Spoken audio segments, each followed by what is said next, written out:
श्रीमद् भागवत गीता का महत्व। कल्याण की इच्छा वाले मनुष्य को उचित है कि मोह का त्याग कर अतिशय श्रद्धा और भक्ति पूर्वक अपने बच्चों को अर्थ और भाव के साथ श्री गीता जी का अध्ययन कराएं।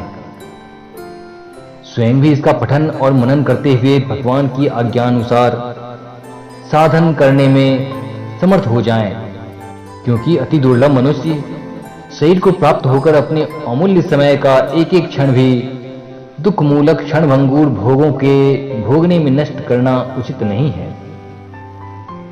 गीता जी का पाठ आरंभ करने से पूर्व निम्न श्लोक का भावार्थ सहित पढ़कर श्री हरि विष्णु का ध्यान करें।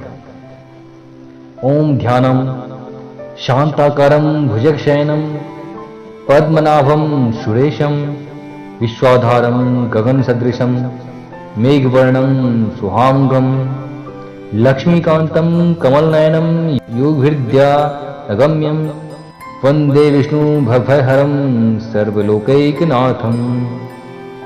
भावार्थ: जिनकी आकृति अतिशय शांत है, जो शेषनाग की सैया पर शयन करते हुए हैं, जिनकी नाभि में कमल है, जो देवताओं के भी ईश्वर और संपूर्ण जगत के आधार हैं, जो आकाश के सदृश सर्वत्र व्याप्त हैं, नील मेघ के समान जिनका वर्ण है, अतिशय सुंदर जिनके संपूर्ण अंग हैं, जो योगियों द्वारा ध्यान करके प्राप्त किए जाते हैं, जो संपूर्ण लोगों के स्वामी हैं, जो जन्म मरण रूप भय का नाश करने वाले हैं, ऐसे लक्ष्मीपति कमल नेत्र भगवान श्री विष्णु को मैं प्रणाम करता हूँ।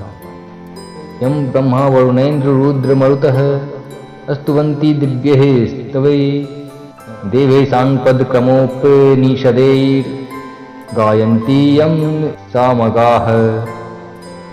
ध्यानावस्थित तद्गतेन मनसा पश्यन्ति यं योगिनो यस्यानं न विदुः सुरासुरगणा देवाय तस्मै नमः।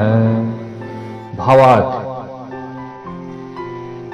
ब्रह्म वरुण इंद्र रुद्र और मरुद्गण दिव्य स्तोत्रों द्वारा जिनकी स्तुति करते हैं, सामवेद के गाने वाले अंग पद क्रम और उपनिषदों के सहित वेदों द्वारा जिनका गान करते हैं, योगी जन ध्यान में स्थित तद्गत हुए मन में जिनका दर्शन करते हैं, देवता और मनुष्य जिनकी आराधना करते हैं, ऐसे देव को, ऐसे नारायण विष्णु को नमस्कार है।